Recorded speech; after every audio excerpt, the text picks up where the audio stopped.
Hey, what's going on, guys? Today I want to talk to you about some new jack stands that I picked up and why I think they're one of the best designs on the market.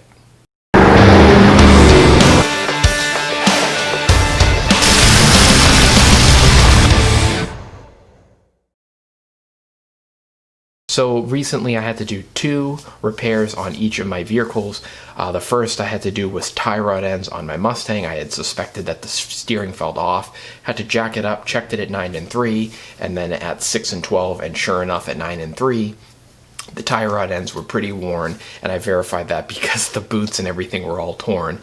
And then on my truck, I needed to do the passenger side wheel bearing, for that I had to replace the hub assembly. And so in both instances, the vehicle needs to be up off the ground, and I don't like getting under vehicles like that, and thankfully for products like this, you don't need to get under it, but you do need them supported. So it led me to purchase a new set of jack stands, and I wanted to share with you why I think these are some of the best designs that I've personally ever seen. They have a really nice safety feature with a locking mechanism, and I think the overall design makes them suitable to quite a few different vehicles. I used them on both vehicles. I had no issues. Everything was very sturdy, and I'll show you those right now. So the type of jack stand that I chose was by ESCO, and it's model number 10499. And it's their short style 3-ton jack stand. And if you take a look at it, it resembles the traditional puck style lifting points on a 2-post lift. And that is engineered for the vehicles with pinch welds, like my Mustang, and I didn't use these jack stands on it, but like my Ford Taurus. Anything traditionally that's going to be unibody construction, the manufacturers typically recommend pinch weld style jack points, and those are their denoted lifting points on the vehicle. Now, all I've been used to for the most part of my life, this is still my first vehicle I've ever owned, so all I've really been familiar with is body on frame, like on my F-150.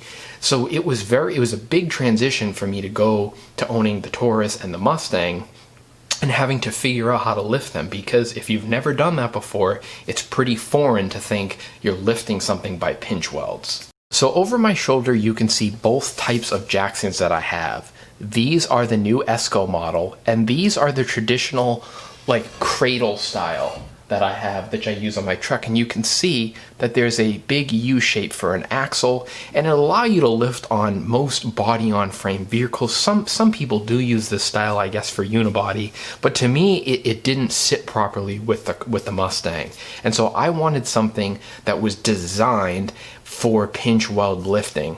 And so the ESCOs behind me actually have the traditional on your floor jack. You'll see where it has that like little cradled edge to grip an axle or different parts of the body, but these actually have a pretty thick pad with the different grooves to align for your pinch welds, and I thought that was a great feature. The other part of these jack stands that I thought was really well made was they're actually 3 legs, and each of those legs is actually connected together to the other, and they have a large oval flat point that is like a pad that makes contact with your floor. And unlike a lot of traditional jack stands, which just sit on the corner of they come together at the corner and that's all that's touching the floor, these actually have pretty large feet, which increase the surface area of the surface you're lifting on. And one thing that you really need to keep in mind is you should never be lifting on asphalt. Asphalt tends to sink in. There's actually, in my complex, there's a motorcycle that has a kickstand, and you can see all along the ground where that has actually indented into the pavement, because in North Carolina it gets pretty hot. And imagine the weight of your vehicle, let alone just a light motorcycle, sinking into asphalt, and God forbid you're under it and that thing starts moving and the asphalt's melting. That could be an absolute disaster. So you really want to stick to concrete, and if you did have to lift on asphalt, you really need to have, the safest would be a piece of steel spread out to disperse the load over the asphalt. The other part of this that I really like with these jack stands is they actually have a pin mechanism which controls the height.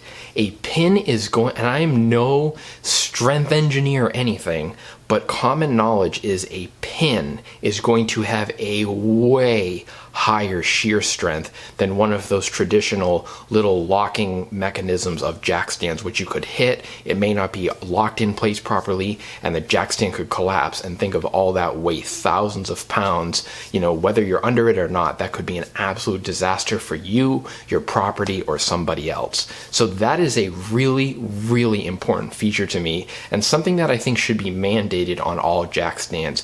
Having that pin, it has a chain on it, and it also has a locking mechanism that locks the pin so you can't move it side to side while it's held into the jack stand. Now, the ESCO jack stand seemed to be pretty stout compared to the original traditional style 3 tons that I have been using the past few years.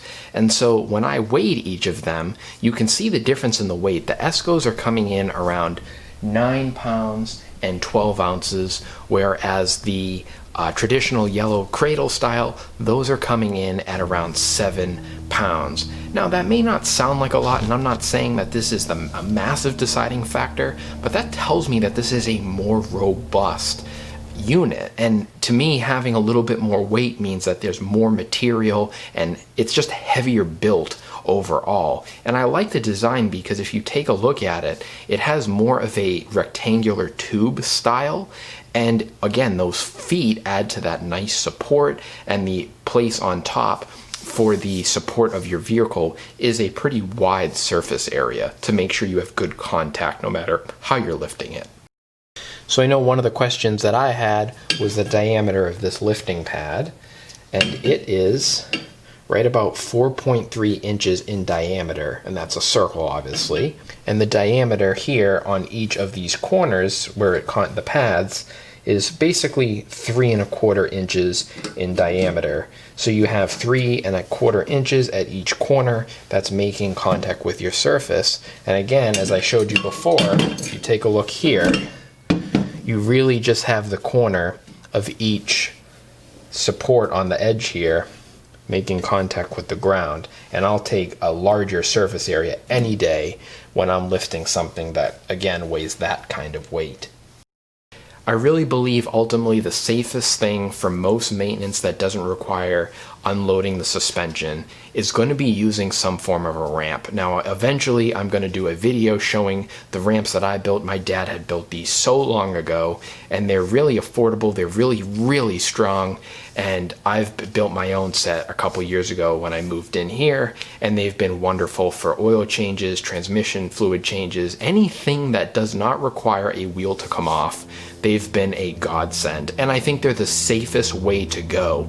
You know, when you have all wheels touching a surface instead of being suspended, you know, you just have less chance of something going wrong. And I'm very comfortable under home-built woods, really strong ramps, and that's just the way that I prefer to do things. A lift is another great option, but again, in living situations and some people budgeting, whatever, it's not always possible. And that's what really drew me to these ESCOs, because they have that same kind of lifting pad that you'd see on a 2-post lift, and I like how the load is dispersed over the surface you're lifting on and also where it contacts the vehicle. So thanks for watching, guys. I'd be curious if you've ever used these, and if after watching this, or maybe you're researching it and that's why you're seeing this, you know, what are your thoughts on these ESCO jack stands? They make them in different sizes. Again, I got these smaller ones, but they are 3 tons each.